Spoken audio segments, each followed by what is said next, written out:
네, 그렇습니다. 자, 여러분 오늘 수업은 어렵지 않을 거예요. 그동안 수업보다. 왜 계속 수업했던 내용이랑 중복된 내용이라서 막상 보면은 되게 쉬운데? 아닌가? 또 어렵나? 자, 파트 5 챕터 1입니다. 278페이지. 시작해 볼게요. 네, 화면 전환됐죠? 네, 여러분 오늘 마치 새로 시작하는 것처럼 5분 발표 오늘 가져 개요 시간입니다. 오늘 이제 필기 합격자 발표 끝나고 나서 진행하는 첫 수업이에요. 그죠? 첫 수업이라서 이제 오늘부터 면접일이 우리가 5월 29일이잖아요. 그쵸? 면접일이 바뀌어서 5월 29일 날부터 면접이 시작이 되고 그리고 마이크 소리 너무 큰가? 5월 29일부터 너무 시작이 되고 이제 딱 한 달 플러스 이틀이 남았거든요. 이틀은 그냥 없다고 치고 한 달 남은 거예요, 여러분. 한 달 동안 이제 앞으로 조금 타이트하게 면접 준비를 해야 돼요.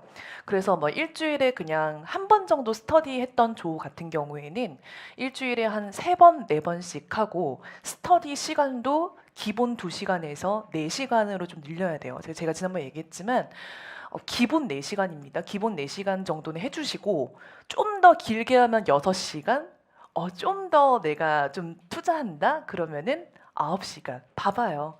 목소리가 커가지고 오셨잖아요. 이게 지금 조정이 안 돼. 그래서 9시간. 그래서 저 작년에 한 2, 3조, 그러니까 2, 3조 같은 경우에는 막 아침 10시에 하고 나서 오전에 수업 듣고 밤 10시에 나랑 같이 막 퇴근하고 막 뭐 그랬던 조들이 꽤 있었어요. 그래서 되게 그렇게 물론 그게 뭐 그렇게 꼭 필수로 하라는 건 아니지만 여러분들이 그렇게 좀 투자를 많이 해서 좀 면접에 이제 집중적으로 좀 해야 됩니다. 근데 이제 여러분들 막상 또 필기시험 합격자 발표 뜨면은 합격자 발표 딱 되면 되게 기분 좋은 줄 알았는데 막상 내가 물론 막 점수가 되게 상위권 막 3점 넣고 5점 넣고 막 10점 넣고 이러면은 뭐 크게 이제 마음이 동요는 안 되겠지만 만약에 내가 뭐 내 점수보다 지금 딱 커트라인이라든지 한 1, 2점밖에 안 높으면은 되게 지금 또 불안해하시는 분들 되게 많아요. 그래서 그리고 그런 막 어떤 생각이 드냐면 내가 국가직 면접은 합격하긴 했지만 그래도 내가 막 커트라인은 아니고 내가 1점은 높은데 내 지방직 시험도 남아 있고 내가 국가직이랑 지방직 병행할 수 있을까? 막 둘 중에 하나만 선택을 해야 되냐? 근데 내가 어렵게 국가직 시험 합격했는데 이걸 버려? 그럼 너무 아까운데? 내가 1점 높으면 좀 아슬하니까 우수를 받아야 될 것 같아. 근데 우수 받기 좀 힘들다는데 지금도 막 이게 잡생각이 엄청 많아지면서 필기 합격자 발표가 뜨면 끝인 줄 알았는데 끝이 아닌 거야. 막 고민의 새로운 시작이 계속돼. 제가 모를 줄 알았죠? 매년 보는 현상이네. 그래서 오늘 2시에 그 합격자분이 오신다고 했잖아요. 그래서 합격자 멘토링해서 오늘 오프라인으로 2시부터 한 1시간 정도만 오실 건데 그분은 작년 일반 행정직 이제 커트라인 합격생이고 그분이 이제 어떻게 스터디를 준비했고 그리고 그분도 지방직을 준비했거든요. 그래서 그 지방직을 같이 병행하는 이런 방법 같은 것들 이제 같이 알려주실 거고 그리고 이제 그분이 같이 공부했던 조는 다 전원 합격이 됐어요. 그래서 그분도 이제 일반 행정 커트라인인데 그 조에 우정직 커트라인도 있었어. 근데 이제 그 우정직 커트라인은 이제 5월 중순에 한번 올 거고, 그래서 그분이 같이 공부했던 노하우를 이제 같이 오늘 2시에 알려주신다고 했거든요. 그래서 여러분들이 이따 2시에 현장에 남아가지고 뭐 궁금한 거 있으면은 많이 물어보시고, 그래서 노하우 많이 알려주실 테니까 그렇게 좀 질의응답하는 시간을 오늘 좀 2시부터 갖도록 할 테니까, 그건 좀 솔직히 이런 건 저보다 또 합격생분들 말 더 신뢰감이 있다고 하더라고요. 그래서 그분 말 듣고 같이 좀 소통하는 이런 시간 가졌으면 좋겠습니다. 알겠죠? 그래서 그렇게 진행하면 좋을 것 같고, 자 그리고 오늘은 이제 5분 발표 과제 수업인데요. 오늘은 그렇게 어려운 수업이 아니에요. 왜냐하면 제가 예전에 이제 5분 발표 과제를 간단하게 설명해 드렸을 때 이거는 어렵지 않은 유형이다. 물론 오늘 처음 보고 이 면접을 처음 마주하는 수강생은 이런 5분 발표 과제라는 것 자체, 그리고 내가 이거를 발표해야 된다는 이 자체만으로도 너무 부담스럽긴 하겠지만 사실은 이거는 명확한 문제 조건이 있고 문제 조건에 맞춰서 우리가 사전 준비, 말재로만 준비가 잘 되면 사실은 국가직 면접 유형 중에서 사실은 가장 쉬운 유형이다. 라고 제가 이야기를 하고 있죠. 그래서 오늘 이런 5분 발표 과제를 좀 가볍게는 아니지만 그동안 수업을 들었던 수험생이라면 지난 수업과 가장 연관이 많이 되기 때문에 아마 접근성이 되게 편할 거예요. 이해하기 되게 편할 거예요. 그리고 이제 오늘 처음 수업에 참여하시는 분은 오늘 수업을 듣고 1강 다시 2번 1강 2회를 보면은 공직 지식이라는 강의가 업로드가 되어 있고 그거를 듣고 그 다음에 5강 공직 그리고 조직 관련 경험 찾기 수업이 5강에 있거든요. 그래서 오늘 수업을 듣고 1-2강, 5강 수업을 연달아서 이제 들으시면 돼요. 그래서 오늘 수업을 처음 오시는 분들을 위해서 제가 카페에 스피드 가이드 게시물을 올려놨어요. 그래서 오늘부터 수강을 하시는 분들은 스피드 가이드를 보면서 그 흐름에 맞춰서 강의를 따라오시면 됩니다. 대신에 시간이 많이 없기 때문에 1배속으로 보면 안 돼요. 1.8배속 정도는 봐주셔야 됩니다. 알겠죠? 그래야지 강의 다 볼 수 있어요. 강의량이 많아서 1.8배속은 봐야 돼요. 그래서 스피드 가이드 게시물 먼저 확인하고 그거 먼저 보시면 됩니다. 자, 그럼 교재는 우리가 278페이지라고 했죠? 자, 278페이지. 자, 가보겠습니다. PPT가 안 먹혀. 이거 됐으면 좋겠다. 터치. 이거 터치 안 되나? 왜 안 되지? 여기서 한번 해볼게요. 여기도 안 돼. 이렇게 하면 됐으면 좋겠다. 이렇게 태블릿처럼, 그쵸? 어떡해? 뭐가 문제가 있는 거죠? 자, 한번. 나 기계치인데. 이거 되면 대박인데. 저걸 조정하면 되는군요. 잠깐 제가 옆에서 계속 눌러볼게요. 네, 안 됩니다. 자, 한번 또 해볼까요? 네, 역시 안 되고요. 껐다 켜보라고요? 파일을 이 파일 자체를요? 이거 눌렀다가 이것도 안 먹히는데요? 좀 아침? 마우스가 없어졌어요. 진짜 이거 내가 장난치는 게 아니고 됐어. 자, 가보겠습니다. 됐어요. 역시 전문가는 달라. 전문가가 시키는 대로 하니까 다 되잖아요. 그러니까 여러분들 제가 시키는 대로 하시면 합격할 수 있습니다. 알겠죠? 자, 오늘 이렇게 한번 가보도록 하겠습니다. 자, 278페이지. 자, 요거는 이제 교재에 없지만 이거는 굳이 막 이렇게 필기할 필요 없고 우리 다 아는 거니까. 자, 오늘 처음 온 분들을 위해서 간단하게 5분 발표 과제가 뭔지 설명할 텐데 국가직 면접 진행 절차를 우리가 간단하게 다시 한번 살펴보면은 처음에 면접 현장 도착해서 경험, 상황, 면접 과제를 20분간 작성을 하고 장소를 이동해서 5분 발표 과제를 10분간 작성을 하고 그 다음에 개별 면접실로 이동해서 개별 면접을 5분 발표를 하고 5분 발표에 대한 후속 질문을 받고 앞서 작성한 경험형 과제에 대한 후속 질문, 상황형 과제에 대한 후속 질문을 30분 동안 진행한다라고 말씀을 드렸죠. 그래서 오늘 수업은 이 5분 발표 과제를 작성하는 법, 요거를 같이 좀 배워보도록 할 거예요. 자, 5분 발표 과제의 이 평가 목적은 뭐냐? 공직 적합성을 검증하기 위해서 지원자의 이런 면접 유형이 있는 것이다. 공직 적합성과 직접적으로 연관되는 2024 평가표는 윤리와 책임 파트에 해당되겠죠. 자, 2024 평가표에 관련해서는 교재에도 나와 있고 이번에 올해부터 바뀌는 평가 방식은 크게 4가지라고 했어요. 혹시 다 알고 있나요? 첫 번째가 뭐였죠? 소똥? 소 뭐예요? 소통, 그리고 붙어 있는 거 있잖아. 병렬 구조로. 그렇죠. 공감. 자, 두 번째. 그렇죠. 윤리 책임. 나 이거 못 읽는 줄 알고 깜짝 놀랐잖아요. 윤리 책임. 자, 세 번째. 헌신. 열정. 마지막 4번째. 창의 혁신. 그렇죠. 역시 잘합니다. 교육한 보람이 있어요. 네, 이렇게 윤리 책임에 관련된 평정풀이다 이렇게 생각하면 좋을 것 같고요. 아까 말씀드렸다시피 10분간 과제 답변 작성하고 5분 이내로 발표합니다. 그러니까 여러분들이 10분 동안 과제를 작성하고요. 개별 면접실로 이동해서 여러분들 작성한 발표 과제를 5분 이내로 발표를 하는 건데 이게 이내라고 했잖아요. 그래서 5분 동안 5분에 딱 맞춰서 발표하면 안 돼요. 그럼 너무 시간이 오바가 많이 되고 5분이라는 시간이 굉장히 짧지만 혼자서 발표하는 시간이 굉장히 길거든요. 그래서 실질적으로는 가장 발표 좋은 시간이 딱 3분이고요. 맥시멈 늦춰져도 3분 30초 정도로 우리가 맞춰주면 좋을 것 같아요. 3분 30초. 그래서 3분에서 3분 30초 분량으로 우리가 내용을 이제 작성하게 됩니다. 그래서 그렇게 내용을 발표를 해야 됩니다. 실제로는 내가 평상시에 3분으로 막 맞춰서 연습을 하잖아요. 근데 면접 현장은 또 내 긴장도 되고 막 진짜 막 너무 떨리고 막 이래서 막 손도 막 들들들들들 막 이렇게 떨리고 막 이럴 수 있단 말이야. 그러면은 내가 평상시에 연습한 게 3분이지만 3분에 맞춰서 연습하더라도 너무 긴장되는 면접 현장에 가면 3분 30초로 늘어날 수가 있고 혹은 뭐 4분까지도 늘어날 수도 있어요. 사실 4분까지는 괜찮거든요. 그래서 우리가 이렇게 늘어날 것까지 우리가 고려를 해야 되기 때문에 항상 연습할 때는 3분에서 3분 30초 분량 정도로 훈련하는 것이 가장 적합하다. 알겠죠? 그래서 나중에 여러분들이 집에서 혼자 연습할 때 혹은 스터디에서 연습할 때요. 이 타임워치를 많이 써보세요. 그 내가 발표 시작과 동시에 몇 분 이내에 발표가 끝나는가 이런 것들을 타임워치로 재면서 훈련을 하는 게 굉장히 중요합니다. 자, 그리고 제가 5분 발표 과제는 쉽다 그랬잖아요. 왜 쉽다라고 얘기하냐면은 여러분 10분간 내용을 작성한다라는 거는 딱 10분 하면 끝난다는 거야.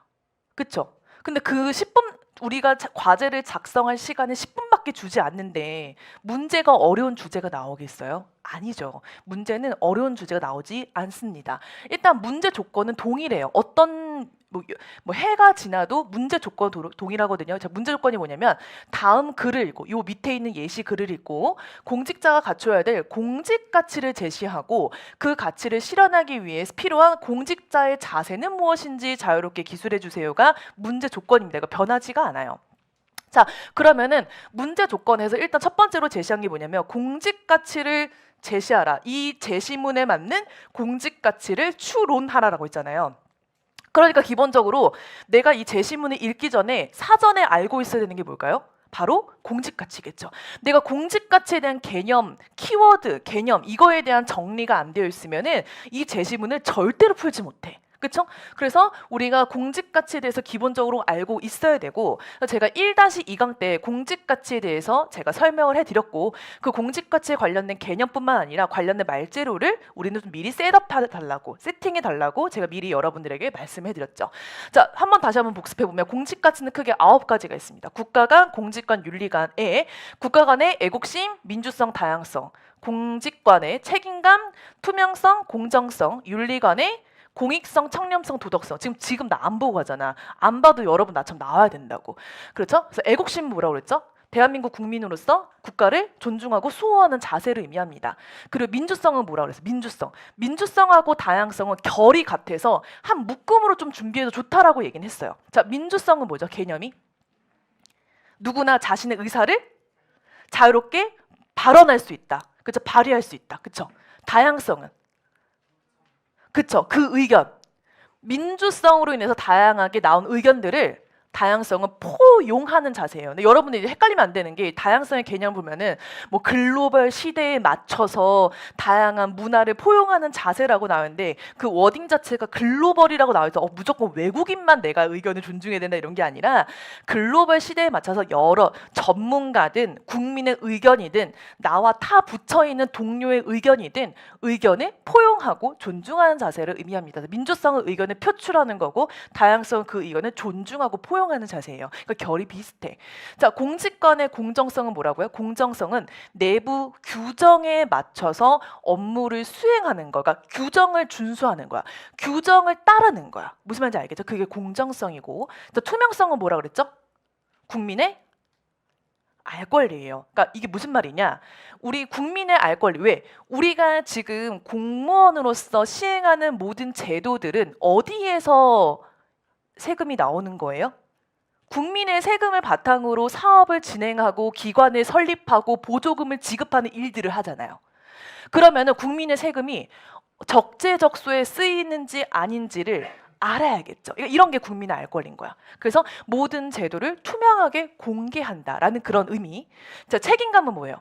자, 우리가 책임감은 우리가 일반적인 통상적인 관념으로 좀 생각을 했을 때는 맡은 역할에 최선을 다하는 뭐 끈기, 노력 이런 자세라는 키워드를 일반적으로 생각할 수 있겠죠. 근데 이거는 당연한 거고 우리 공무원 면접에서는 플러스 알파로 본인이 맡은 역할에 대한 전문성을 발휘하는 거예요. 그렇기 때문에 여기 안에 들어가는 또 다른 키워드가 뭐냐면 전문성과 자기계발과 적극성이 되는 겁니다. 그러니까 이거 알아야 돼. 그냥 책임감만 아는 게 아니라 의미를 정확하게 알아야 돼요. 제가 지금 뭐라 해야죠? 책임감의 통상적인 개념은 그냥 끈기, 노력 이런 것만 있다고 했잖아요. 근데 플러스 알파로 전문성, 자기계발 이런 게 플러스 알파로 들어간다 했죠. 이런 키워드 개념을 알아야지 제시문에서 막 자기계발하고 전문성 관련된 막 이런 제시문이 나오면 이거는 무조건 책임감이겠구나 바로 우리가 추론을 할 수 있다라고요. 그래서 개념이가 완전 되게 중요한 거. 자, 윤리관은 뭐라고요? 윤리관 우리 청렴성, 청렴성이 뭐예요? 우리가 흔히 알고 있는 뭐 청탁받지 않고 불법 행위 저지르지 않는 거 이런 것들이 이제 청렴에 해당되는 거고 공익성과 반대되는 개념이 뭐예요? 사익이죠. 그러니까 개인의 이익이 우선이 아니라 공공의 이익, 다수 우리 국민의 이익을 위한 자세. 도덕성은 뭐예요? 길 가다가 침 뱉지 않는 거. 쓰레기 버리지 않는 거. 우리가 도덕적인 어떤 행위, 공중 도덕을 의미하는 겁니다. 알겠죠? 자, 이렇게 해서 개념을 일단 기본적으로 알고 있어야지 제시문에서 맞는, 제시문에 어울리는 키워드를 추출할 수가 있어요. 그러니까 개념이 안 잡혀 있으면 내가 키워드를 알아도 이 제시문과 키워드를 연결할 수가 없단 말이야. 그래서 개념을 기본적으로 이해하는 과정이 필요하고, 자, 요거는 우리가 개념이 이해하는 목적은 뭐라고요? 제시문에 맞는, 제시문에서 요구하는 공직 가치를 추출하기 위해서는 개념 이해가 필요하다. 이거는 추출하기 위한 목적이고, 자, 그리고 말재료를 제가 준비하라고 해서 말재료는 뭐예요? 그 추출한 키워드를 바탕으로, 추출한 공직 가치를 바탕으로 우리가 3분에서 3분 30초 분량의 내용을 작성을 해야 되잖아요. 작성을 하기 위해서는 공직 가치에 관련된 말재료를 준비해야 된다라고 말씀드렸죠. 자, 이거 말재료는 제가 이따가 자세하게 살펴볼 건데, 기본적으로 우리가 말재료에 대해서 조금 준비할 때 기본적인 어떤 부처 이런 사례, 제도 이런 거 조금 준비하라고 했잖아요. 그거 다시 한번 짚고 넘어가면, 예를 들어서 이제 민주성과 다양성에 이제 관련된 제도 한번 생각해 볼까요? 제도? 우리가 민주성과 다양성에 관련된 제도 이런 거 한번 생각해 볼 수 있는데, 제도를 이렇게 한번 해봅시다. 뭐 내부적인 측면의 제도와 이제 외부적인 측면의 제도를 분류를 했을 때, 외부를 이제 국민치, 그러니까 국민의 의견을 듣는 측면에서 민주성 이런 거 다양성 고려해야 하면 어떤 게 대표적으로 있을까요? 그렇죠. 좋습니다. 아주 만족스러운 답변이었어요. 국민 신문고가 있겠죠. 또 뭐가 있을까? 자, 이렇게 우리가 생각했을 때 지금 국민 신문고 맞거든요. 자, 국민 신문고가 있어요. 이거는 국민 신문고는 특정 부처에서 하는 거예요. 전 부처마다 이 제도는 다 적용이 돼요. 전 부처, 그렇죠? 우리가 이런 걸 생각할 때 전 부처에서 해당되는 국민 신문고 이거 딱 하나 준비해도 괜찮고, 아니면 내가 희망하는 부처에서, 이건 부서로 가면 안 돼. 부서로 가면은 이거 찾기 힘들어요. 무조건 부처로 가야 돼. 희망하는 부처에서 뭔가 국민의 의견을 듣고 뭔가 소통을 하고 그렇게 국민의 의사를 좀 존중하고 제도에 반영을 하려고 했던 어떤 정책 사례 이런 거 찾으면 되거든요.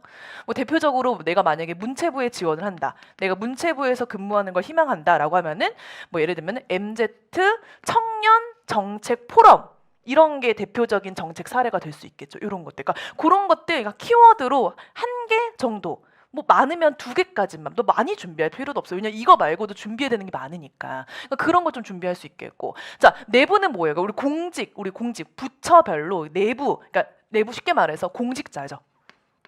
공직자의 좀 의견을 듣고 뭔가 이제 반영을 하는 거죠. 근데 우리가 공직자의 의견을 들을 필요가 뭐가 있어요?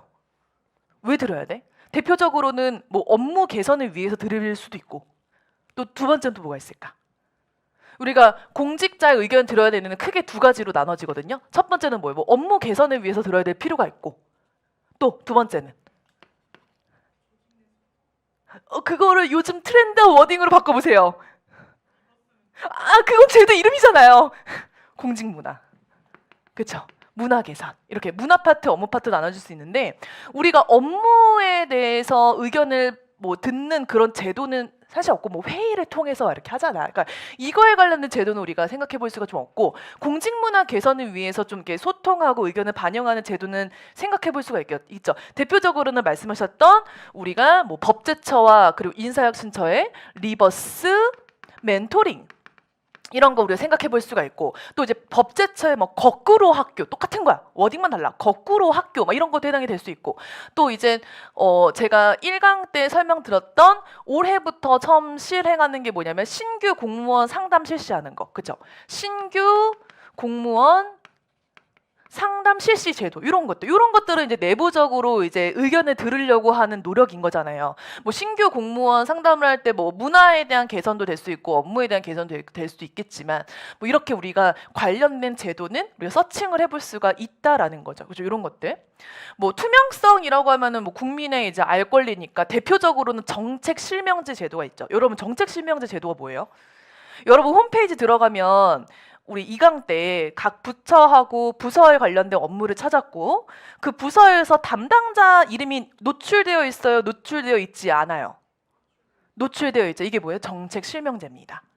근데 이게 시행된 지는 꽤 오래됐는데 요즘에 이게 좀 문제가 되고 있어요. 어제 내가 뉴스 기사를 봤는데 요즘에 이제 민원 괴롭힘이 너무 많이 이제 증가하고 있어서 공무원 보호 조치가 많이 시행이 되고 있지만 그럼에도 불구하고 악성 민원, 특이 민원에 시달리는 공무원이 되게 많아서 좀 이제 안 좋은 사례가 많이 나오잖아요. 근데 그거에 이제 배경이 너무 이제 홈페이지에 그 담당자 업무 담당자와 담당자 명이 너무 기재가 되어 있어서 막 신상 노출이 되고 이런 이슈가 생겨서 요즘에는 정책 실명제 관련해서 좀 이렇게 이름을 좀 지우는 추세입니다.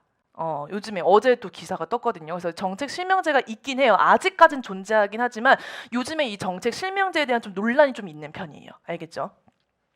뭐 책임감 관련해서는 이제 뭐가 있어요? 책임감도 우리가 뭐 일반적인 부처, 일반이라고 한다면 이제 전 부처에서 시행하는 걸 생각해 볼 수가 있고, 혹은 내가 희망하는 부처에서 시행하는 어떤 제도 이런 거 생각해 볼 수가 있겠죠. 뭐 전 부처라면 당연히 책임감이 이제 전문성이라고 했잖아요. 자기 개발이라고 했잖아. 적극성이라고 했잖아. 그럼 이거에 관련된 전 부처에서 막 밀고 있는 제도가 뭐예요?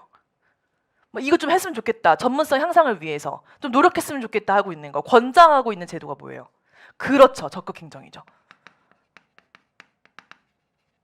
그러면은 희망 부처로 간다면 희망 부처에서 뭐 진행했던 적극 행정에 대한 좀 구체적인 워딩 설명이 들어오면 되겠죠. 뭐 예를 들면 검찰직이라고 한다면 뭐 민간 뭐 피해자 보호 센터 뭐 신설 이거는 그쵸 이런 거 사업 시행 이런 것들 들어갈 수 있겠죠. 그리고 책임감에 관련된 우리는 제도를 한번 살펴봤는데 제도 말고 또 뭐가 있어요? 법규도 생각해 볼 수 있잖아요. 이게 뭐예요?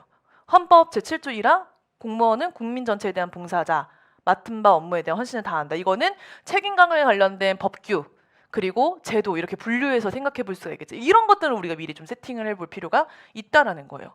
그리고 청렴에 관련된 것도 이제 법규 뭐가 있어? 대표적으로 그렇죠. 부정청탁 및 금품수수 금지에 관한 법률이라고 해서 김영란법이 있을 거고 또 관련해서도 이해충돌 방지법도 있고 이런 것들. 그래서 그런 거 이거 관련 법규 이런 것들은 미리 세팅을 해놔야 돼요. 이거 세팅하는 목적이 뭐라고요? 말재료 준비. 그러니까 5분 발표 과제를 잘 작성하기 위해서 우리가 준비를 해야 된다. 물론 이렇게 사실적인 제도, 사실적인 법규 이런 것만 준비하는 게 아니라 이 키워드에 관련된 본인 경험도 미리 세팅을 해달라라고 제가 말씀드렸죠. 본인 경험도 세팅을 해야 돼요. 그래서 이런 것들을 우리가 미리 좀 준비를 할 때 어떤 주제가 나오든 어렵지 않게 미리 말재료가 준비가 다 되어 있으니까 제시문에 맞는 키워드만 추론만 잘하면 10분 동안 작성하는 거 그거야말로 껌이죠. 그렇죠? 이렇게. 자, 근데 제가 그때 1-2강 수업 때 그랬어요. 이거 9가지를 다 준비하면 물론 좋긴 하지만 우린 좀 효율성을 따져봐야 되는 거잖아요. 면접에 있어서. 그럼 우리가 실제로 5분 발표 제시문에서 가장 많이 추론이 됐던 쉽게 말해서 제시문에서 거의 다 반복되게 나오는 키워드가 뭐냐라고 우리가 살펴보면은 민주, 다양, 책임, 청렴성, 공익성. 그래서 민다책 천공 민다 책천공 알겠죠? 그래서 민다 책천공이 가장 많이 나오기 때문에 민다 책천공에 관련된 제도, 법규 관련 경험은 이거는 거의 이 안에서 좀 돌려막기가 가능하거든요. 그러니까 애국심, 뭐 공정성, 뭐 투명성, 도덕성까진 준비하지 않더라도 민다 책천공 맞나? 민다 책천공은 무조건 준비하셔야 되고 이제 간혹 가다가 투명성 정도도 좀 준비하죠. 투명성, 이거 세모 이런 거. 알겠죠? 그렇게 뭐 항상 5가지는 미리 세팅을 필수적으로 해야 된다라고 제가 말씀드렸습니다. 이거는 왜 필수적으로 준비해야 되는지 이따 같이 살펴볼 거예요. 자, 그리고 이제 5분 발표 과제는 어떻게 작성하냐? 지금 앞에 보이는 화면은 이것도 이제 교재 처음에 국가직 면접 진행 절차 그 교재에 나와 있긴 해요. 근데 거의 앞까지 지금 돌아갈 필요는 없고 지금 이해도를 위해서 잠깐 가져왔습니다. 요 지금 보고 있는 화면이 뭐라고요? 면접장이라고요.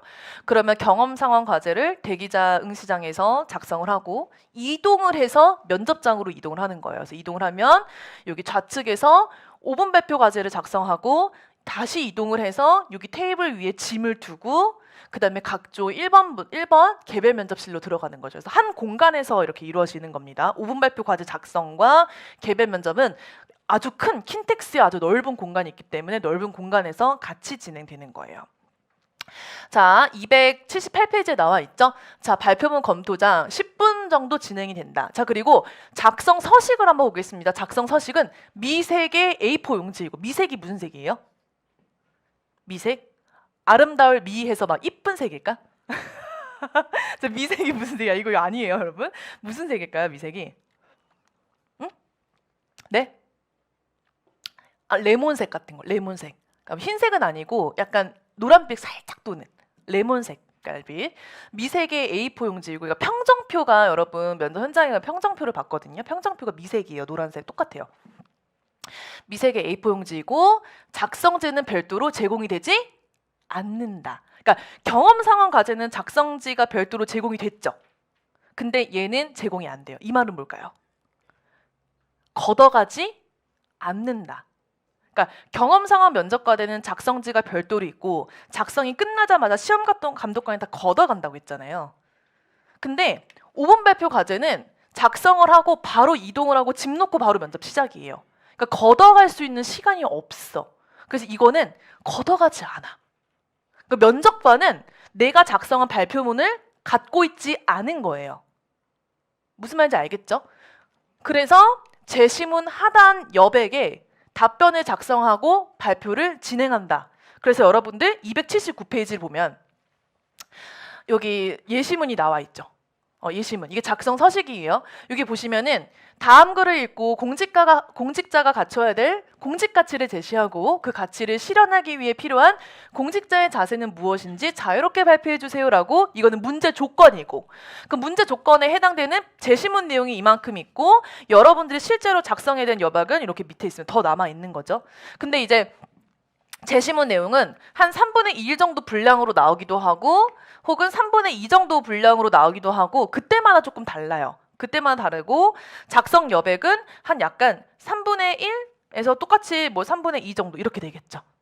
그래서 여러분들이 좀 제가 팁을 드리자면 만약에 내가 현장에 갔어. 근데 작성 여백이 너무 좀 좁고 내가 글씨가 큰 편이에요. 그러면은 일단 첫 번째로 우리가 항상 늘 작성 연습할 때 어떻게 연습을 해야 되냐면은 일기 쓰는 것처럼 서술형으로 작성 연습을 하는 게 아니라 키워드형 작성 연습을 처음에 해주셔야 되고 두 번째로는 우리가 보통 위에서 아래로 글을 써 내려가잖아요. 그러면은 이게 공간이 좁기 때문에 써 내려가기 힘들단 말이야. 그래서 이거를 중간에 분리를 해서 여기에 첫 번째 공직가치 내용, 여기 두 번째 공직가치 내용 이렇게 해서 양쪽으로 이렇게 써도 됩니다. 그래서 이거는 그 당시에 이제 제시문이 주어지는 상황에 맞춰서 좀 유연하게 좀 썼으면 좋겠어요. 알겠죠? 알겠죠? 그렇게 해서 내용을 이렇게 쓰시면 됩니다. 그리고 아마 제시문 내용의 글씨 크기는 14포인트 정도 될 거예요. 디테일하죠? 14포인트 정도의 이제 글씨 크게 나올 겁니다. 자, 그리고 유의사항. 경험 상황 면접 과제 대기실과는 다르게 스크린식에는 작년에 없었다. 재작년에는 있었거든요. 2022년도에는. 근데 23년도에는 없었대요. 그러니까 제가 어차피 경험 상황 면접 과제 작성할 때도 스크린이 앞에 잘 보이지 않고 스크린이 여러 대가 있지만 내가 뒷좌석에 앉으면 스크린 자체가 흐릿해서 보이지 않으니까 손목시계 지참하라고 했잖아요. 그러니까 지참하세요. 어차피 5분 발표 과제 스크린 시계 없으면은 내가 시간 재면서 작성을 해야 되기 때문에 우리가 손목시계를 뭐 이제 착용하고 가는 게 좋습니다. 항상 착용하는 게 좋고, 여기 손목시계가 이제 그냥 아날로그 시계이지 디지털 시계는 아니에요. 뭐 애플워치 이런 거는 반납을 해야 되기 때문에 무조건 디지털 시계가 아니라, 뭐 여러분 다 잘 아시겠지만 무조건 아날로그 시계를 의미하는 겁니다. 그리고 시간 분배하고 남은 시간 안내 소리가 너무 작다. 이거는 뭐 경험 상황 면접 과제 작성할 때도 똑같은 의견이었어요. 5분 발표 과제도 시험 감독관 나처럼 이렇게 마이크를 끼고 하는 게 아니기 때문에 목소리가 작아서 잘 안 들린다고 하더라고요. 그래서 이런 것들. 그리고 제시문 작성 시 고려사항, 이거는 이제 제가 아까 말씀드렸죠. 내용 칸이 그렇게 넉넉하지 않아요. 그렇기 때문에 키워드형으로 작성을 하고, 첫 번째로는. 그리고 두 번째로는 우리가 좀 칸이 부족하면은 좌우로 이렇게 작성하는 그런 연습을 하면 좋습니다. 자, 우리가 280페이지 잠깐 보면은 280페이지랑 281페이지를 보면은 굿 케이스, 배드 케이스가 이렇게 나와 있어요. 굿 케이스, 배드 케이스. 이게 무슨 차이가 있냐면은 굿 케이스 같은 경우에는 키워드로 내용을 굉장히 깔끔하게 나열해서 작성이 잘 됐어요. 근데 배드 케이스는 뭐냐면 뭐 이렇게 막 이렇게 밑줄 치고 나는 이따가 이런 말을 해야지 하고 본인이 생각을 한 거야. 이렇게 그냥 대충 이렇게 쓰고 본인이 뭐 이따가 이런 말 써야지. 이게 무슨 말이냐면은 여기다 이렇게 친 거예요. 아, 그럼 내가 여기에 해당되는 부분을 이렇게 써야겠다. 이렇게 본인이 생각을 한 거야. 근데 이 지원자 같은 경우에는 물결 밑줄이 여기도 있고 여기도 있고 이렇게 해놨으니까 어떤 내용을 끌어다 쓸지에 대한 구분도 안 해놓고, 그리고 내용을 키워드로 막 나열을 쓴 게 아니라 뭐 여기에도 잠깐 메모도 하고 이 내용도 이따가 얘기해야지 막 두서없이 내용을 쓴 케이스예요. 근데 이게 왜 배드 케이스라고 하냐면 이렇게 본인은 머릿속으로 생각해. 내가 경험 상황, 5분 발표 과제 작성할 때는 내가 이따 이렇게 얘기를 해야지 라고 생각을 하고 하는데 막상 이동을 하고 막 짐 내리고 막 분주하고 막 긴장이 되고 막 개별 면접실에 들어가는데 면접관 날 쳐다보는 눈빛이 심상치 않고 막 긴장을 해서 5분 발표 과제에 본인이 집중을 할 수가 없어. 그래서 내가 이걸 보면서 내가 무슨 내용을 썼지 하고 본인이 잊어버리면서 5분 발표 과제를 실수해버린단 말이야. 자, 근데 이 5분 발표 과제를 실수한다는 게 5분 발표를 실수한다는 거겠죠? 근데 물론 5분 발표를 실수해도 돼. 그 실수한다고 해서 먼저 미흡받는 거 아니야. 후속 질문을 잘 받으면 돼. 근데 뭐가 문제냐면 본인이 5분 발표할 때 되게 완벽하고 논리적으로 발표를 하려고 처음에 평상시에 훈련을 했는데 말실수도 하고 말을 더듬고 내가 무슨 말을 하는지 본인도 동문서답을 하고 있고 막 본인이 막 이렇게 정말 최악의 상황으로 발표를 하다 보니까 멘탈이 처음에 다 깨져버려요. 그게 문제인 거야. 우리가 개별 면접 시작하면 첫 시작이 뭐예요? 5분 발표를 하는 것부터 시작을 해요. 5분 발표하고 후속 질문 받고 경험 가지고 후속 질문 받고 상황 가지고 후속 질문 받는다고요. 첫 시작은 나야. 내가 첫 시작을 망쳐버리면 그 다음 후속 질문에 대해서 집중을 할 수가 없어. 그것 때문에 5분 발표 과제도 최대한 깔끔하게, 그러니까 키워드도 논리 정연하게 잘 작성하는 게 되게 중요해요. 지금 뭐 들으면 나는 안 그럴 거야 하지만 꼭 그래. 그런 사람이 꼭 실수하거든요. 그래서 최대한 깔끔하게 작성하고, 만약에 이 지원자처럼 밑줄 내용을 그대로 인용해서 답변을 할 생각이 있다면, 뭐 여기 제시문에 있는 내용을 인용해서 내가 만약에 말을 할 거다. 그러면 이거를 내용을 또 작성하면 시간이 오래 걸리잖아. 이럴 때는 본인이 구분을 해줘야지. 여기다가 물결 표시를 하고 여기다 A라고 하고 물결 표시를 하고 여기다 B라고 하고 A, B라고 본인이 구분해서 표시를 해둬야지.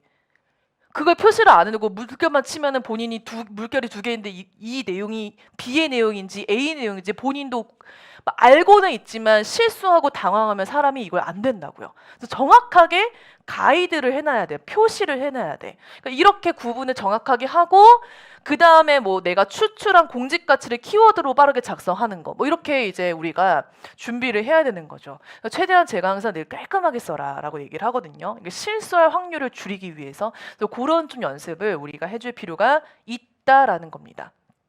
그러니까 무형식, 형식이 없는 상태로 서술형으로 작성하면은 실수 확률이 크다라는 겁니다. 그래서 그런 것만 우리가 조금 주의해주면 좋을 것 같고요. 예, 그 정도만 우리가 주의하면 좋을 것 같고, 뭐 펜은 우리가 경험상황 면접 과제 작성할 때 제가 0.5mm 혹은 1mm 준비하라고 했잖아요.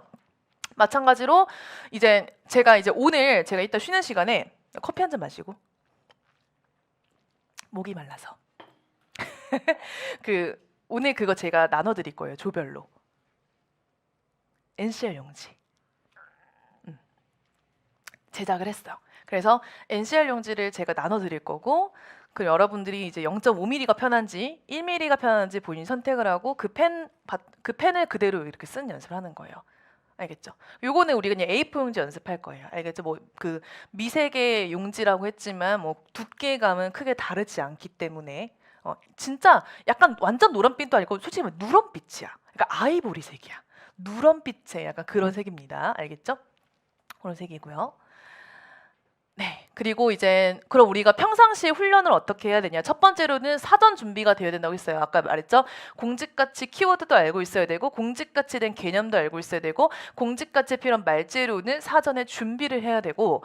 자, 그리고 우리가 제시문 작성 시간이 10분이라고 했잖아요. 그러면은 우리가 1, 2분 정도는 우리가 1, 2분 정도는 제시문을 분석하는 시간을 갖는 거예요. 제시문을 분석하는 시간은 지금 제가 2분까지 맥시멈을 잡긴 했지만 우리가 훈련이 좀 되면은 거의 1분 안쪽으로 다 끝나요. 제시문 분석. 왜냐면 제시문 내용이 막 거의 막 한 페이지처럼 긴 게 아니라 한 4줄, 길어도 5줄 안에 이 제시문이 나오기 때문에 4-5줄 정도밖에 안 나오기 때문에 그 분량 자체가 길지 않아요. 그래서 제시문을 분석하는 시간이 생각보다 오래 걸리지 않아. 그래서 보통 1분 안쪽으로 끝내요. 근데 제가 맥시 2분으로 잡은 거고, 그 다음에 한 6분에서 7분 정도는 뭐예요? 제시문을 작성하는 시간을 갖는 거죠. 6분에서 7분 정도 제시문을 갖는 거고, 나머지 이제 1분 정도는 우리가 마지막 최종적으로 검토 이렇게 합니다. 검토. 근데 가끔 그런 친구들이 있어요. 선생님 색깔 펜 가지고 가면 안 돼요? 뭐 이런 친구 가지고 가도 되긴 해요. 왜냐하면 5분 발표 과제는 미세계 용지이고 이거를 면접관에게 제공되는 게 아니기 때문에 그 삼색 펜 있잖아요. 막 검정색 펜도 있고 빨강색 펜도 있고 파란색 펜도 있고, 그 펜으로 작성하면 안 되냐? 너 작성해도 돼요. 이건 본인의 선택이야. 근데 이제 내가 펜을 2개를 준비해야겠죠. 경험 상황 면접 과제는 색깔 펜이 절대 안 되고 무조건 검정색 펜만 써야 되고, 근데 그럴 경우에는 검정색 펜 하나 준비하고 삼색 펜을 따로 준비를 해야 되는데, 뭐 되게 그 준비를 잘하는 친구는 둘 다 준비할 수 있겠지만 어떤 친구는 막 내가 평상시에는 펜을 번갈아 쓰는 거를 막 연습을 했다가 막상 현장에 도착했는데 그걸 두고 오면 어떡해? 그럼 또 이제 본인이 불안하단 말이야. 내가 평상시에는 펜을 번갈아 쓰는 연습을 했는데 내가 면접 현장에서 막 펜을 두고 왔으니까 또 이게 사람이 이게 패턴과 습관이 갑자기 이게 지켜지지가 않으면 불안증이 생겨요. 그러니까 그런 경우도 있으니까 펜을 변경해도 되긴 하는데, 내가 뭐 펜이 변경이 불가능한 경우까지 생각을 해서 만약에 변경할 사람이라면, 변경해서 연습할 거라면 그냥 변경해서도 연습해보고 경험 상황 과제 작성했던 펜을 동일하게 작성도 해보고 그런 연습을 좀 해야 돼요. 전 항상 늘 얘기하잖아요. 변수를 생각하려고. 변수 생각 안 하면 나중에 변수의 상황과 맞닥뜨리면 이거는 회복할 수가 없어. 수험생분들 대부분이 너무 오랫동안 국가직 필기시험을 준비하고 너무 최선을 다해서 면접을 준비했기 때문에 한 번 멘탈이 싹 깨지면 금이 가면 이게 회복 탄력성이 높지 않은 친구 되게 많거든요. 제가 회복 탄력성을 위해서라도 항상 변수에 대한 이 훈련을 해야 된다라고 늘 강조를 하잖아요. 그러니까 그런 연습을 좀 했으면 좋겠어요. 나는 그럴 일이 없을 거야. 그냥 그럴 일이 생겨요. 알겠죠? 그러니까 항상 변수에 대한 우리는 대비는 해놔야 된다. 알겠죠? 그래서 그렇게 우리가 이렇게 연습을 훈련하면 됩니다. 이렇게 하면 되고, 자, 그러면은 우리가 282페이지 한번 넘어가 볼까요? 282페이지. 자, 제가 지난번에 상황과제 수업을 할 때는 주제 유형을 좀 분석을 해드렸어요. 그죠? 그 주제 유형을 분석을 해드렸고 주제 유형에 맞춰서 자주 나오는 그런 그 주제 유형을 제가 설명해드렸단 말이에요. 우선순위별로. 근데 그거는 되게 중요해. 뭐 이제 주제 유형이 어떤 게 나오는지에 따라서 내가 훈련을 해야 되는 건 맞지만 5분 발표 과제 같은 경우에는 주제 유형이 뭐 사례 유형 그리고 법조문 제도 유형, 고전 문학 유형으로 크게 분류가 되긴 하는데 사실 공직 가치는 주제 유형은 크게 그렇게 의미는 없어요. 그러니까 여러분들 좀 보기 편하라고 내가 그냥 분류를 한 거지. 여러분들이 5분 발표 과제 작성할 때는 그렇게 이 유형을 분류할 필요는 없고 유형이 뭘 나오든 공직 가치를 잘 추출해낸 눈만 기르면 되는 거예요. 알겠죠? 일단은 사례형을 보면은 뭐 갈등형도 있고 제도형도 있고 이슈형도 있고 공직형 이런 여러 가지가 있는데 이슈는 사회 이슈를 의미하는 거겠죠. 그리고 제도는 어떤 부처에서 진행하는 제도이고 공직도 제도인데 이거는 전체적인 공직 제도를 의미하는 거고 이거는 실제 뭐 민관 갈등, 민민 갈등이에요. 근데 그런 여러 가지 주제 유형들이 사례처럼 실제 에피소드형으로 나온다라는 것. 알겠죠?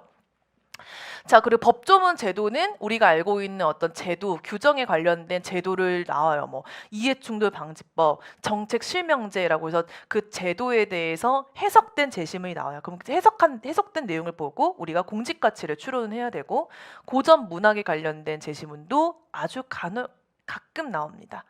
가끔 나와요. 요즘에는 작년에는 이거 안 나왔거든요. 요즘에는 이거 좀 안 나오는 추세고 법조문하고 제도는 꼭 한두 개씩 꼭 나오고 그리고 사례형이 많이 나옵니다. 사실 근데 유형 구분은 중요하지 않다. 그리고 뭐가 중요하냐면 자, 제가 아까 공직가치 9개 중에서 여러분들이 필수로 준비해야 되는 공직가치가 민주성, 다양성, 책임감, 청렴성, 공정 아니고 공익성이에요. 공익성이 5가지는 무조건 필수로 준비하라고 했고 플러스 알파로 하나 더 추가하면 투명성이거든요. 근데 이 아까 5가지 준비하라고 많이 했는데 왜 제가 그 얘기를 했냐면 자 보세요. 갈등형은 이거는 뭐냐면 보세요. 길고양이 문제로 동물협회와 주민 갈등 상황 이거는 무슨 갈등이에요? 이거 상황 과제로 예를 들면 관민 갈등이야, 민민 갈등이야? 이거 민민 갈등이죠. 자, 민민 갈등은 사람들 간에 막 갈등, 막 이렇게 막 뭔가 의견 조율이 안 되는 거. 그 공무원은 옆에서 잘 싸우네, 누가 이기나 보자, 뭐 이렇게 하면 안 돼요, 안 되잖아. 공무원의 역할이 뭐야? 제3자로서 그 각각의 시민단체와 주민들의 의견을 조율해야 돼. 자, 이때 필요한 공직가치 뭘까? 의견을 듣고 조율해주고 포용해주고 뭐가 필요해요? 그렇지. 그러니까 얘네가 나올 수밖에 없다는 거. 그러니까 이런 제시문이 나오면은 그러니까 내가 이걸 팁을 알려주는 거예요. 근데 이게 팁을 알려준 거지 또 이제 이거 뭔가 민민 갈등이잖아 하고 바로 민주성 써버리면 안 돼. 그러니까 보통은 많이 이렇게 추론이 되더라라는 거지. 그렇게 해서 내가 좀 이렇게 민주성이 나오겠구나 하고 시각을 바라보면 되는 건데 그냥 무조건 제시문을 읽지도 않고 하진 마세요. 그렇기 때문에 얘 같은 경우는 민주성하고 다양성에 관련된 키워드가 나올 확률이 커요. 그리고 당연히 그 두 집단의 갈등을 해결해 주려고 하는 그런 노력, 그리고 각간의 의견을 조율해서 더 나은 제안을 하고자 하는 그 노력 자체가 뭐가 들어가요? 책임감이 들어가지. 그러니까 보통 이렇게 갈등형 같은 경우에는 뭔가 싸우고 있다, 다투고 있다, 협의가 안 된다, 뭐 이런 제시문이 나오잖아. 그럼 거의 책임감 아니면 민주성, 다양성이 나올 수밖에 없어요. 제시문을 꼭 읽으세요. 또 이렇게 얘기했다고 해서 안 읽고 이거 민주성이네 하고 하지 말고 알겠죠? 그리고 책임감하고 민주성 당하고 그리고 이런 모든 일의 목적은 뭐예요? 뭘 위해서 하는 거예요? 공익 증진을 위해서 하는 거 당연히 공익성으로 나오는 거지. 그래서 제가 이제 이런 거는 무조건 나온다. 그러니까 투명성은 이제 때에 따라서 다른 거고 제시문의 내용에 따라서 다른 거고 내용에 따라서 투명성이 나올 수도 있는 거죠. 이거는 이제 킵인 거고. 그쵸? 이런 것들. 그러니까 제도형. 보통 이제 제도형이라고 나오면은 어떤 게 나오냐면 어떤 특정 부처가 막 경찰청일 수도 있고 검찰청일 수도 있고 아니면은 고용노동부일 수도 있고 뭐 아니면 과기부일 수도 있고 그 각 부처에서 막 열심히 노력했던 조금 우수한 사례가 많이 나와요. 뭐 예를 들면은 4차 첨단 기술을 도입해서 행정 내 그런 문서 작성에 대한 시간을 줄여서 행정 효율성을 증진하고 소방관이 보통은 이제 우리가 골든 타임이 필요한 어떤 시민을 구조를 해야 될 때 소방차가 지나가는데 차들이 아무리 비켜줘도 신호등이 걸리면은 우리가 갈 수가 없잖아요. 그래서 신호등이 그 소방관이 가는 그 시간에 맞춰서 그 지자체 신호등이 막 바뀌어. 이거 AI 기술로 지금 도입이 되고 있거든요. 이게 모든 전국적으로 그런 건 아니고 첫 시역 지역이 수원시여서 수원시. 그러니까 이런 거는 AI 기술 도입해서 결과적으로 시민의 안전 확보, 생명 확보, 그리고 공익을 위한 일인 거잖아요. 그러니까 당연히 이거 뭐 공익성 나오고 특정한 어떤 AI 기술이라든지 뭐 공동 문서 작성 이런 거라든 특수한 어떤 기술력, 시스템의 변화로 인해서 이전보다 나은 어떤 환경이 제공이 되는 거니까 전문성이지. 책임감. 그러니까 나올 수밖에 없어요, 이런 게. 뭐 최근 사회 이슈 관련 이거는 이제 이슈형 같은 경우에는 사회 이슈의 주제가 조금 무엇이냐에 따라 다르긴 하지만 이제 그동안 나왔던 게 뭐 MZ 뭐 세대 갈등, 뭐 다문화 증가 이래서 보통 뭐 책임감 혹은 뭐 민주성 다양성 보통 여기 안에서 많이 돌았고 공직형은 이런 거예요. 우리 그 상황과제 유형을 좀 예로 들면 뭐 공직형, 민원형 그리고 우리가 정책사업형, 업무조직형으로 나오는데 그 중에 막 공직형 같은 경우에는 뭐 어려운 문제가 아니라 뭐 불법적인 행동을 하는 어떤 잘못된 관행을 저질러 이런 안 좋은 부정적인 사례가 나온다고 했잖아요. 얘도 마찬가지야. 그래서 뭐 행정 절차를 준수하지 않는다라든지 부당수급 관련된 거 좀 안 좋은 사례가 나오고 그럼 당연히 뭐가 나오겠어? 청렴성, 규정을 지키지 않으니까 공정성, 그리고 뭐 책임감이 미흡한 거니까 책임성 이렇게 들어갈 수도 있는 거지. 그죠? 그리고 법조문 제도 같은 것도 위에 공직형이랑 거의 결이 비슷해요. 그래서 책임감, 청렴, 공익성 안에서 이렇게 돌고. 그리고 이제 고전 문학은 좀 안 좋은 사례가 나와요. 어떤 안 좋은 사례? 좋은 사례하고 안 좋은 사례가 나는데 보통 책임하고 청렴으로 돕니다. 내용이 어렵진 않고 공직형하고 법조문 제도와 결이 유사한 게 고전 문학 이렇게 나와요. 그래서 그동안 이런 식으로 많이 나와서 깜짝이야. 죄송해요. 그래서 보통 이런 키워드가 다 이 안에서 돕니다. 알겠죠? 그래서 여러분들이 정말 시간이 없다면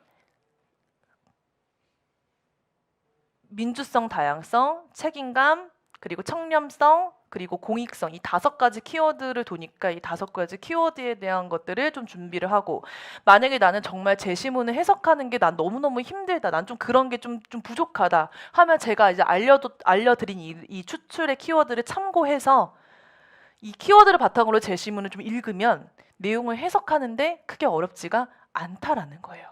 무슨 말인지 알겠죠? 그래서 그렇게 좀 준비를 해주시면 됩니다. 네. 자, 그리고 283페이지를 보면 238페이지를 보면은 이제 출제 빈도가 뭐가 많이 나왔냐 이런 것들을 우리가 사례 확인을 해볼 수가 있겠죠. 283페이지. 그래서 23년도에는 이제 사례는 무조건 나오는 사례에서 갈등형하고 제도형이 좀 나왔고 법조문 제도가 나온 케이스 작년. 그리고 재작년 22년도에는 제도형, 뭐 이슈형, 공직형 나오고 법조문 제도 이렇게 2개 나오고 고전 문학 이렇게 하나 나오고 이랬어요. 이렇게 그냥 참고만 해주세요. 근데 지금 뭐 5분 발표 과정에서는 뭐 제시문 유형이 그렇게 뭐 중요하고 그러지는 않아요. 알겠죠? 중요하지 않습니다. 그리고 284페이지를 보면은 제가 유형별, 시기별 기출이라고 해서 정리를 해놨고요. 284페이지는 이제 여러분들이 우리가 스터디할 때 여기 나와 있는 3개년 자료집을 바탕으로 좀 연습을 해야겠죠. 그래서 284페이지는 사례 제도형이 23년도 사례 제도형이 먼저 나와 있고 그리고 285페이지는 이제 2022년도 그리고 287페이지에는 2021년도 제시문이 나와 있습니다. 선생님 뭐 2023년도하고 2022년도하고 보면은 좀 분량이 좀 차이가 나는데요.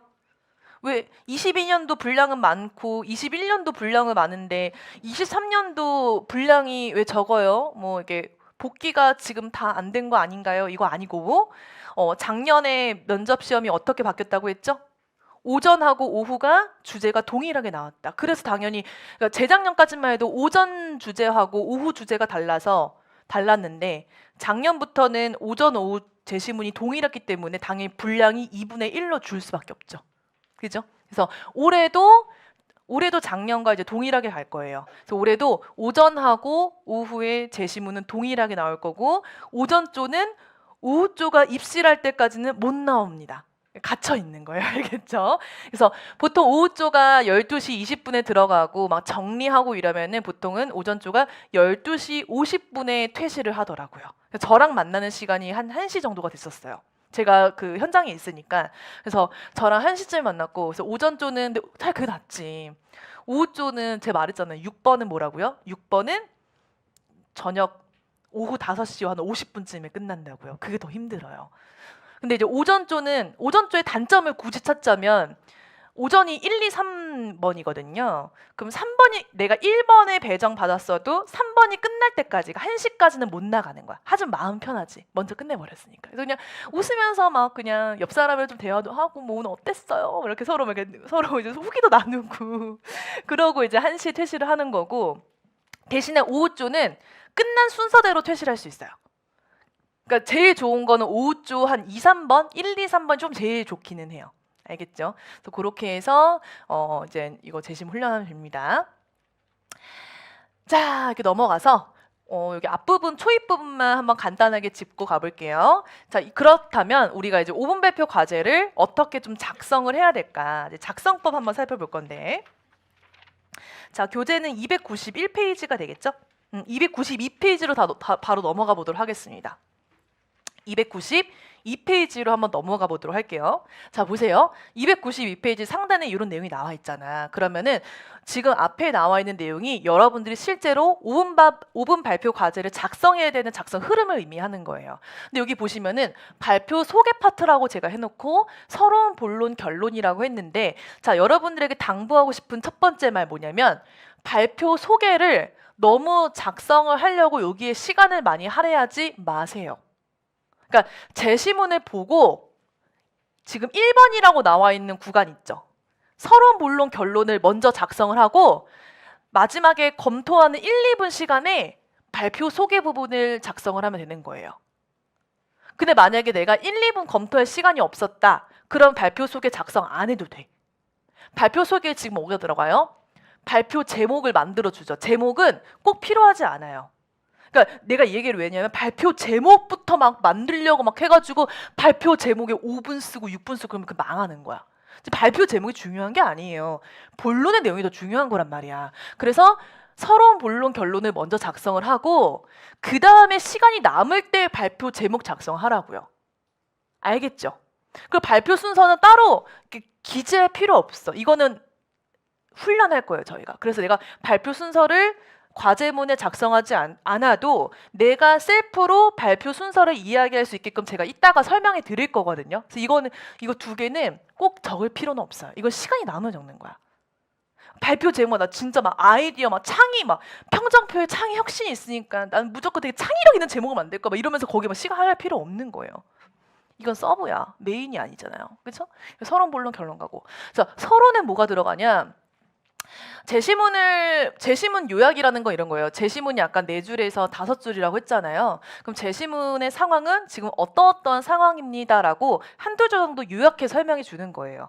그럼 이럴 때는 뭐 내가 요약한 내용을 여기다 글을 다 적을 필요가 있어요, 없어요? 그럼 시간 너무 많이 걸려. 아까 제가 뭐랬죠?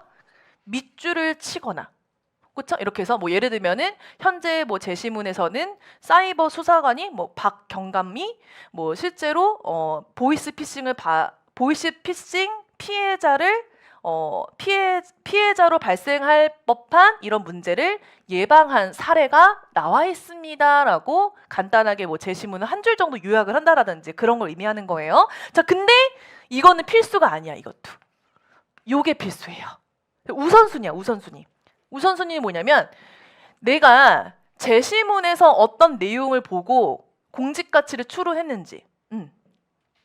제시문에서는 정책 실명제라고 나와 있습니다. 이 정책 실명제라는 문구를 보고 저는 투명성을 추론했습니다. 이렇게 제시문의 어떤 문구를 보고 투명성을 추론했다. 뭐 이렇게 들어가는 거예요. 알겠죠? 그래서 이거는 무조건 들어가야 되는데 재신문 요약은 꼭 들어갈 필요는 없다라는 거. 알겠죠? 그렇게 들어가야 돼. 그래서 사실은 이 내용을 쓰면 되게 좋은데 만약 이것마저도 내가 쓸 시간이 없다. 그럼 제가 아까 팁을 뭐라 그랬죠? 그 재시문에 막 이렇게 지금 내용이 이렇게 있잖아. 그럼 내가 추론할 만한 내용을 A 적고 여기다가 A 이렇게 쓰고 투명성 쓰고 B라고 쓰고 밑에다가 B라고 쓰고 뭐 책임감 이렇게 쓰는 거야. 그러면 내가 조금 작성할 시간을 단축할 수가 있잖아요. 그렇죠? 그렇게 단축을 하는 거고 참고로 공직 가치는 제시문에서 최소 2개는 찾아야 돼. 1개는 너무 적어. 그러니까 3개는 또 너무 많아. 시간이 부족해. 2개가 가장 좋아요. 그래서 제가 무조건 2개는 써라. 1개는 안 돼. 1개 쓰잖아? 그럼 면접관이 물어봅니다. 이거 말고 또 다른 공직 가치가 없나요? 이렇게 물어보기 때문에 그러니까 무조건 2개 정도는 추론하는 게 좋고 좋습니다. 알겠죠? 그렇게 추론하면 됩니다. 자, 이게 서론이에요. 서론은 재시문 요약은 필수는 아니고 내가 공직 가치를 어떤 문구에서 추론했는지를 내가 풀어내는 거 이건 필수라고 했죠. 그렇죠? 근데 이때 시간을 요약하기 위해서는 밑줄 치고 내용을 쓰면 된다. 밑줄에 대한 어떤 그 표시는 해두자. 알겠죠? 그래서 그렇게 제가 말씀드렸고. 자, 그럼 2번, 3번은 뭘까? 2번, 3번은 본격적인 본론이 되는 건데 2번, 3번은 이제 내가 제시문에서 추론한 공직가치 첫 번째 공직가치 되는 거고 두 번째 공직가치 되는 거예요. 그럼 이게 뭐 첫 번째 공직가치, 뭐 책임감, 얘는 뭐 청렴성, 내가 막 청렴성을 추론했다 이렇게 쓰는 거고 그 다음에 부연 설명과 근거를 이렇게 쓰는 거예요. 자, 그러면 자 보세요. 부연 설명에 들어가는 거는 뭐가 있다고 했죠? 여기 뭐라 나와 있어? 개념을 내가 표현해 줘도 좋고 또는이에요. 또는 이게 필수는 아니 또는 중요성하고 필요성에 대해서 내용을 풀어줘도 좋다라는 거. 그러니까 예를 들어서 내가 만약에 개념으로 풀 거야. 그럼 책임감의 개념을 내가 면접관한테 설명해 주면 되는 거예요. 뭐 책임감이란 공무원이 맡은 바 역할을 최선을 다하기 위해서 전문성을 발휘하는 행위입니다. 개념을 조금 풀어줘도 좋고 또는 중요성을 이 책임감이라는 워딩이 공직자에게 왜 필요하고 왜 중요한지를 풀어주면 된다고. 자, 그러면은 두 번째는 뭐라고요? 중요성이라고 했잖아. 자, 그럼 중요성은 우리가 뭐로 분류를 할 수 있을까? 중요성은 크게 그러니까 보통 우리가 중요하다, 필요하다라는 거는 사실에 속해요. 좀 의견 쪽에 좀 가까워요. 의견 쪽에 가깝죠. 그래서 이게 의견이라고 이제 할 때 중요성을 그냥 일반적인 어떤 이렇게 할까요? 중요성을 그냥 일반 어떤 공직 그냥 일반적인 어떤 측면에서 중요성을 얘기해도 괜찮고 혹은 내가 희망하는 뭐 부처라든지 혹은 직렬의 관점에서 얘기해도 괜찮아요. 그러니까 이거를 둘 다 하라는 게 아니라 또는이야. 또는 알겠죠? 이게 무슨 말이냐? 일반적인 내용으로 그러니까 책임감이 왜 중요한지라고 일반적인 내용으로 풀면 이런 게 되겠죠. 공무원이 뭐 책임감을 발휘하지 않으면 그 피해가 고스란히 국민에게 이어지기 때문입니다. 혹은 뭐 공무원이 맡은 바 역할에 최선을 다해서 전문성을 발휘한다면 if 전문성을 발휘한 if 다음에 뭐 나와? 결과. 긍정적인 결과 혹은 부정적인 결과. 국민의 삶을 증진시켜 줄 수 있다고 생각합니다. 아까 뭐라 했죠? 뭐 전문성을 최선을 다한다면 플러스 긍정적인 결과, 국민의 삶 증진. 최선을 다하지 않는다면 마이너스 뭐예요? 국민에게 고스란히 피해가 갑니다라고 얘기할 수 있겠죠. 그러니까 이거는 이제 일반적으로 우리가 누구나 얘기할 수 있는 정도의 수준. 그러니까 이렇게 얘기해도 상관없어요. 상관없어. 근데 나는 난 좀 더 좀 있어 보이게 내 직렬에서 내가 지원한 직렬이 어디야? 막 검찰직 측면에서 일반 행정직 측면에서 혹은 우정직 측면에서 혹은 세무직 측면에서 내가 지원한 직렬 측면에서 왜 중요한지를 풀어도 되겠죠. 사실은 이렇게 풀면 좀 더 괜찮지. 솔직히 말하면. 왜냐면 직렬 관점에서 중요성을 얘기해 주는 거니까. 그러면 이제 보통 직렬 관점에서 얘기할 때 보통 일반적으로 내가 내 직렬이 뭐 수행하는 어떤 역할적인 측면에서 내용을 푼단 말이에요. 그럼 예를 들어서 검찰직을 예로 들면 뭐 이렇게 얘기할 수 있겠죠. 제가 희망하는 부서는 피해자 보호 지원 부서입니다. 그 피해자가 필요한 어떤 적절한 어떤 상담 센터를 안내해주지 못하거나 피해자에게 적절한 어떤 보조금 제도에 대한 이해도가 없다면 이 피해는 고스란히 신체적, 정신적 2차 피해로 시민이 받게 된다고 생각합니다. 라든지 이런 식으로 내 직렬에서 왜 내 희망하는 부서에서 내가 지금 지원한 직렬에서 이 책임감이라는 공직 가치가 왜 중요한지 이렇게 풀어줘도 되겠죠. 이런 것들. 그리고 이제 뭐 둘 중에 하나로 가면 되는 거고 근거도 일단은 저는 또는이라고 할게요. 또는 근거에는 책임감에 관련된 법규나 규정을 얘기해도 괜찮고 책임감에 관련된 제도를 얘기해도 괜찮고 제도도 일반적인 제도, 그러니까 일반적인 제도라고 한다면은 부처 상관없이 다 적용되는 제도를 의미하는 거예요. 뭐 적극행정이라든지 뭐 정책 실명제라든지 이런 걸 의미하는 거고 혹은 제도도 내 직렬에 맞는 제도를 얘기해야 되는 거죠. 그럼 만약에 적극행정 사례를 얘기한다라든지 뭐 적극행정이 수행된 어떤 제도명 예를 들면 검찰직으로 예를 들면 뭐 피해자 보호 뭐 인권센터 설립 이런 게 될 수 있겠죠. 어떤 기관 설립된 거, 사업 관련된 거 이런 것들. 사례 얘기해도 괜찮고 혹은 책임감 관련한 본인의 경험을 얘기하면 되겠죠. 차라리 근데 경험을 얘기할 때 책임감은 그냥 내가 맡은 역할 정말 최선을 다했다라는 이런 개념보다는 내가 부족한 어떤 전문 지식을 보완하기 위해서 자기 개발을 어떻게 했고 보완했고 이런 어떤 전문성에 관련된 사례가 전문성에 관련된 본인의 경험이 더 좋습니다. 그래서 부연 설명하고 근거를 우리가 얘기하면 되는데 부연 설명은 개념 또는 중요성이고 근거는 법규 또는 제도 또는 사례 혹 또는 경험이라고 한 개씩만 가면 돼요. 근데 나는 이왕 할 거 좀 준비를 빡세게 했어. 나는 좀 다방면적인 측면에서 어필하고 싶어. 그러면은 사실 부연 설명은 둘 중에 하나 가는 게 맞거든요. 부연 설명이 굳이 많아질 필요 없어요. 제가 지난번 수업 시간에 부연 설명이 더 중요하다고 했어요. 근거가 더 중요하다고 했어요. 근거가 더 중요했죠. 그러면 부연 설명은 개념 또는 중요성으로 가고 부연 설명에 법규 하나, 사례 하나 가거나 부연 설명에는 근거에는 하나가 일반적으로는 그냥 하나만 써도 되지만 내 지식이 허용한다면 두 개, 세 개 써도 돼요. 다양하게. 혹은 부연 설명 그럼 내가 만약에 부연 설명을 하나 쓰고 근거에서 두 개, 세 개 썼어. 그럼 내용의 분량이 지금 길어지는 상태죠. 그 내가 뭔가 줄여야 돼. 그럼 차라리 부연 설명 날려버리고 얘만 들어가도 괜찮지. 제가 부연 설명보다 더 중요한 거는 근거라고 했잖아요. 그죠? 이러한 흐름으로 공직가치 2번도 비슷한 개념으로 가는 거예요. 그리고 마지막으로 마무리는 뭐 공직자로서 앞으로 뭐 위에서 추출한 공직가치가 책임감과 청렴성이라면 책임감과 청렴성을 바탕으로 내가 어떤 자세로 공직에 근무할 것인지에 대해서 이제 마무리를 간단하게 요약하고 종료하면 되는 겁니다. 알겠죠? 자, 그렇게 들어가는 거고 본격적으로 실제 이제 지원자분들의 어떤 작성 사례를 보기 전에 워밍업적인 측면에서 공직가치 추출하는 훈련 한번 해봅시다.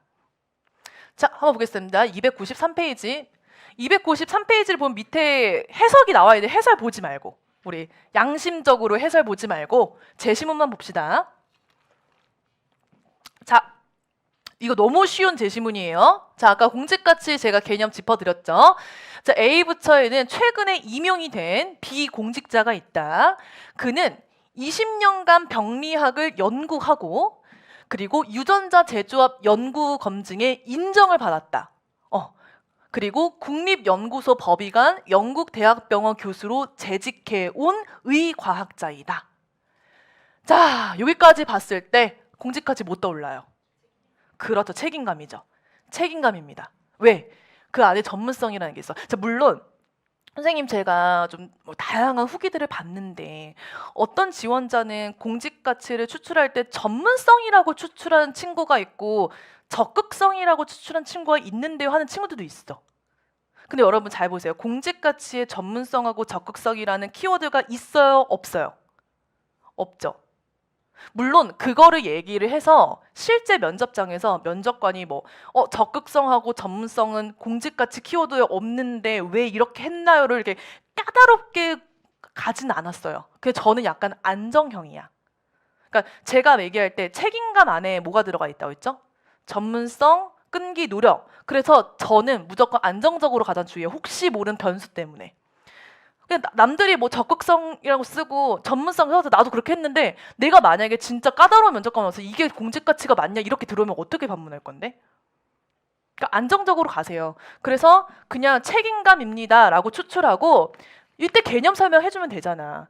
제가 알고 있는 공직가치 책임감의 개념은 맡은 역할에 최선을 다하는 전문성이라는 개념이 들어가 있습니다. 그렇기 때문에 해당 제시문에서 책임감을 추출했습니다. 추론했습니다. 이렇게 본인이 풀어주면 되잖아요. 안정적으로 가자고요. 알겠죠? 또 국민참여 선진 인사 시스템인 국민추천제로 임용된 상황이다. 그러니까 국민추천제 내가 몰라. 이 제도가 뭔지도 몰라. 개념도 몰라. 상관없어. 해석되어 있잖아요. 국민이 참여하는 인사 시스템인 국민추천제래. 뭐 국민이 뭐 추천해줬어. 국민이 추천해도 뭐 여기서 뭐 추출할 수 있어요? 민주성이지. 그러니까 내가 국민추천제라는 워딩을 몰라도 되잖아요. 여기가 다 의미가 알 수 있도록 나와 있잖아. 그러니까 민주성이죠. 그렇죠? 그래서 여기 보시면은 책임감 괄호치고 제가 뭐라 해서 전문성 그리고 민주성 이렇게 들어가 있는 거죠. 또 그 다음 거 볼까요? 그 다음에 우리가 293페이지 하단에 있다. 2번 Q 2번 자 보겠습니다. 자 이거는 이제 고전문학 파트예요. 자 이순신 이거 고전문학 나는 공무원 필기시험 너무 힘든데 막 이렇게 하지 말고 이거 어렵지 않은 내용이 나와요. 자 이순신 장군이 전라 좌수영에 속해 있는 발포 지역에서는 만호라는 벼슬을 하고 있을 때 직속 상관인 전라 좌수사 성박이 딸을 시집 보내기 위해서 만호 공간에 오동나무를 베어 검은고를 만들어 주려고 했다. 뭔가 선물해 주려고 한 거예요. 근데 이순신 장군은 나라가 위태로운 시간에 전함을 만들어도 모자란 상황에서 연기자를 한번 해볼까? 풍류를 위해 검은고를 만들려고 하는 것은 이치에 맞지 않다라고 하여 관아의 오동나무는 나라의 것이다 라고 했습니다. 좀 있어 보이지 않아요? 나라의 것이다 라고 하였다. 자 여기에서 우리가 풍류를 위해서 검은고를 만들려고 하는 것은 이치에 맞지 않다라는 문구에서 우리가 추론할 수 있는 공직가치? 자, 지금 둘로 나눠요. 뭐라고요? 공익성 그리고 청렴성.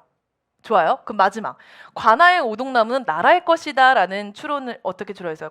나라의 것이다라는 거. 네? 애국심, 공익성. 그쵸? 자 이거 보면은 풍류를 위해서 검은고를 만들려고 이치에 맞지 않다고 하는 거 이 워딩 자체가 목적이 뭐예요? 풍류를 위한 거니까 직접적인 워딩은 청렴이 맞아. 근데 결과적으로 풍류에 맞춰서 이런 검은고를 만드는 건 전체적인 이치에 맞지 않다고 했으니까 청렴성도 많고 공익성도 많고 마찬가지로 이것도 공익성도 많고 애국심도 많고 그래서 이거는 해석하기에 따라 다른 거기 때문에 어떤 지원자는 청렴성하고 공익성을 추론하는 친구가 있고 어떤 친구는 공익성하고 애국심을 추론하는 친구도 있어요. 자, 근데 우리가 객관적으로 봤을 때 청렴, 공익, 애국 이 세 가지 키워드가 나왔어. 그럼 일반적으로 뭐 선택할까요? 두 개를 선택한다 한다면 청렴과 공익이죠. 애국심은 할 말이 없거든. 애국심에 관련된 경험? 뭐 예를 들면 뭐 우리 언제였죠? 2004년인가? 2002년 월드컵 얘기하면 이런 거 얘기하면 안 된다고. 그쵸? 뭐 애국심에 관련된 뭐 제도 우리가 풀어내기가 좀 어렵잖아요. 대표적인 사례, 경험 풀어내기 어렵죠. 그러니까 이럴 때 애국심을 빼고 공익성하고 청렴성으로 가는 거죠. 무슨 말인지 알겠죠? 이렇게. 자, 그래서 우리가 공직 가치를 추론할 때 고려해야 되는 상황도 있습니다. 첫 번째로는 직관적으로. 그러니까 직관적은 뭐냐면 제시문에서 딱 보이는 키워드. 뭐 아까 대표적으로 첫 번째 봤을 때 딱 보이는 게 뭐야? 이거 무조건 책임감 전문성이다.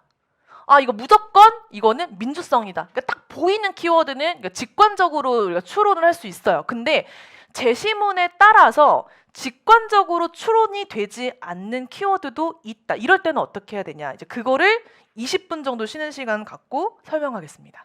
알겠죠?